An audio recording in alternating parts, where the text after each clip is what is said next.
सभी दर्शकों को जासा बुलेटिन की तरफ से नमस्कार। देश और दुनिया की ताज़ा खबरों के लिए कृपया सब्सक्राइब करें हमारे चैनल को। आज की पहली खबर मुंबई से है, जिसमें मुकेश अंबानी के घर के पास धमाकेदार सामग्री के साथ खड़ी की गई स्कॉर्पियो में एक चिट्ठी मिली है, जिसमें रिलायंस इंडस्ट्री के मुखी मुकेश अंबानी के निवास एंटलिया के पास गुरुवार की रात एक शक्की स्कॉर्पियो मिली थी। इस स्कॉर्पियो गाड़ी में जिलेटिन की कुछ छड़ियाँ पड़ी हुई थी। उसके बाद पुलिस अधिकारी ने शुक्रवार को बताया कि कार में से बरामद ये चिट्ठी कथित तौर पे मुकेश अंबानी, नीता अंबानी और पूरे अंबानी परिवार को संबोधित है। ये चिट्ठी हिंदी भाषा में लिखी हुई है। लिपि में उसको रोमन लिपि में लिखा गया है। चिट्ठी में लिखा गया है कि ये तो बस एक झलक ही है, पर अगली बार सामान पूरी तरह तैयार रहेगा। ये चिट्ठी ड्राइवर सीट के आगे नीले रंग के एक बैग में पड़ी हुई थी और जिलेटिन की छड़ियाँ एक अलग पैकेट में पड़ी हुई थी और इनके ऊपर निर्माता का नाम भी लिखा हुआ है। कार में से मुंबई इंडियन छपा हुआ एक बैग भी मिला है। कार के मालिक की पहचान हो गई है। मालिक हिरेन मनसुखा ने बताया है कि उसकी स्कॉर्पियो लगभग एक हफ्ता पहले चोरी हो गई थी।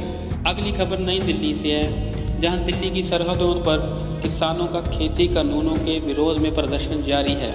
भारतीय किसान यूनियन के आगू राकेश टिकैत देश भर में किसानों की महापंचायत कर रहे हैं। वहाँ ही सियासी दल भी किसानों के मुद्दों पर महापंचायत करने में लगे हुए हैं। रविवार को दिल्ली की सत्ताधारी आम आदमी पार्टी ने मेरठ में किसान महापंचायत की है।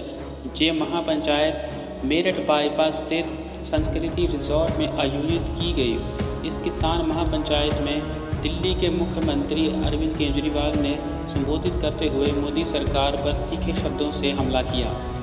केजरीवाल ने तीनों कानूनों को किसानों के लिए डेथ वारंट बताया।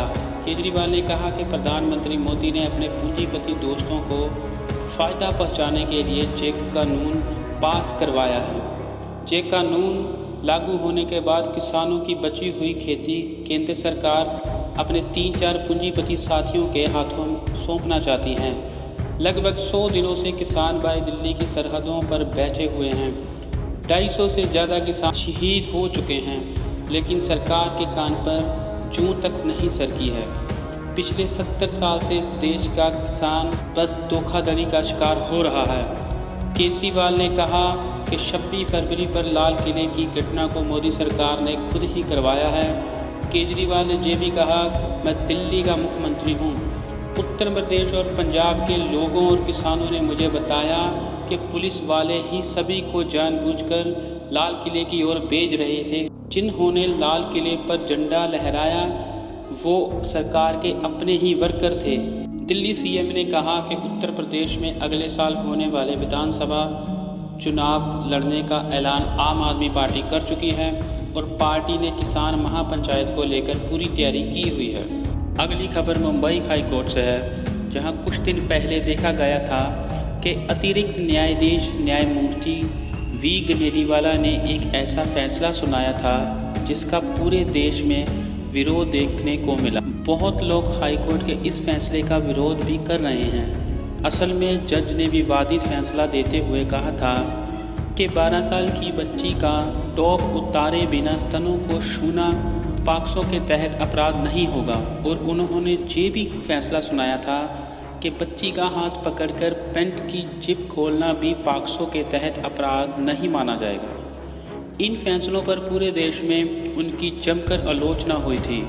मिली जानकारी के अनुसार गुजरात के अहमदाबाद की रहने वाली देवश्री त्रिवेदी ने जस्टिस पुष्पा वी गनेरीवाला को उनके घर व उनके दफ्तर के पते पर 150 कॉन्डम के पैकेट भेजे हुए हैं। देवश्री त्रिवेदी के अनुसार जज पुष्पा वी गनेरीवाला का मानना है कि अगर कोई लड़की की त्वचा को नहीं छूता फिर वह यौन शोषण का अपराध नहीं माना जाएगा। इसलिए मैंने उन्हें जे कॉन्डम के पैकेट भेजे हैं, जिसमें मैं उन्हें बताना चाहती हूँ उसका इस्तेमाल करने पर भी स्किन टच नहीं होती तो इसे क्या कहा जा सकता है। इसी के साथ देवश्री ने जस्टिस पुष्पा डी गनेरीवाला को निलंबित करने की मांग भी की है। अगली खबर पंजाब के लुधियाना से है, जहां कुछ दिन पहले पार्क में हुई औरत की डिलीवरी का केस अभी शांत नहीं हुआ था कि अब एक और केस सामने आया है। लुधियाना के सिविल अस्पताल के मदर एंड चाइल्ड केयर के लेबर रूम की ज़मीन पर एक औरत की डिलीवरी हो गई। असल में औरत पास ही बने बाथरूम में जा रही थी कि उसने बच्चे को वहीं हॉस्पिटल के फर्श पर ही जन्म दे दिया। जैसे ही हॉस्पिटल के स्टाफ और डॉक्टरों को पता लगा तो उन्होंने तुरंत ही उस औरत और बच्चे को एडमिट कर लिया। लेकिन लेबर रूम का कहना है कि औरत बाथरूम नहीं गई थी और वह स्ट्रेचर पर ही थी और उसने बच्चे को ज़मीन पर नहीं स्ट्रेचर पर ही जन्म दिया है। फ़िलहाल औरत और उसका बच्चा बिल्कुल ठीक हैं। ये सारा मामला शनिवार सुबह 10 बजे का है। औरत के पति साहुल यादव ने बताया है कि वह एक फैक्ट्री में काम करता है और पहले उसके 2 बच्चे हैं। शनिवार को उसकी पत्नी को दर्द हुआ तो वह सुबह 10 बजे पत्नी को सिविल हॉस्पिटल में ले आया। हॉस्पिटल आने पर स्टाफ ने कहा कि उसकी पत्नी को एडमिट करना पड़ेगा। महिला के पति ने बताया कि वह पत्नी को लेबर रूम में बिठाकर इमरजेंसी की पर्ची बनवाकर वापस ही आ रहा था तो उसे पता चला कि उसकी पत्नी की डिलीवरी हो चुकी है। उसने बताया वो एकदम से हैरान हो गया और उसके पति ने बताया कि उसकी पत्नी बाथरूम जाने को कह रही थी लेकिन स्टाफ ने मना कर दिया, पर पत्नी ना मानी और बाथरूम चले गई। इसी कारण फर्श पर उसकी डिलीवरी हो गई। अगली खबर में ANI से मिली जानकारी के अनुसार अंतर्राष्ट्रीय मंचों पर जो सऊदी अरब इससे पहले कश्मीर मुद्दों पर पाकिस्तान का साथ दिया करता था, लेकिन अब वह तटस्थता बरत रहा है।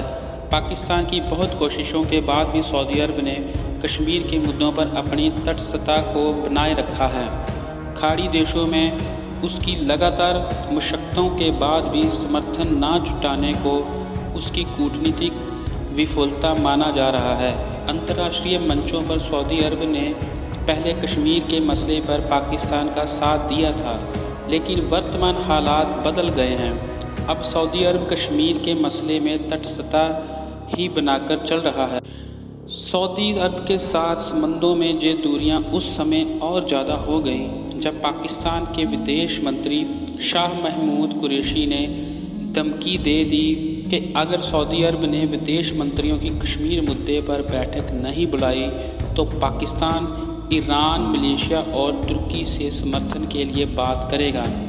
उसके बाद से पाकिस्तान की सऊदी अरब को मनाने की निरंतर कोशिशें चलती रही, लेकिन सऊदी अरब पाकिस्तान से दूर ही होता चला गया। रिलायंस इंडस्ट्रीज़ के मालिक मुकेश अंबानी से जुड़ी अभी ताज़ा खबर मिली है, जिसमें आतंकवादी संगठन ने मुंबई में मुकेश अंबानी की रिहाइश के पास एक शक्की गाड़ी में विस्फोटक रखने की जिम्मेदारी ली है।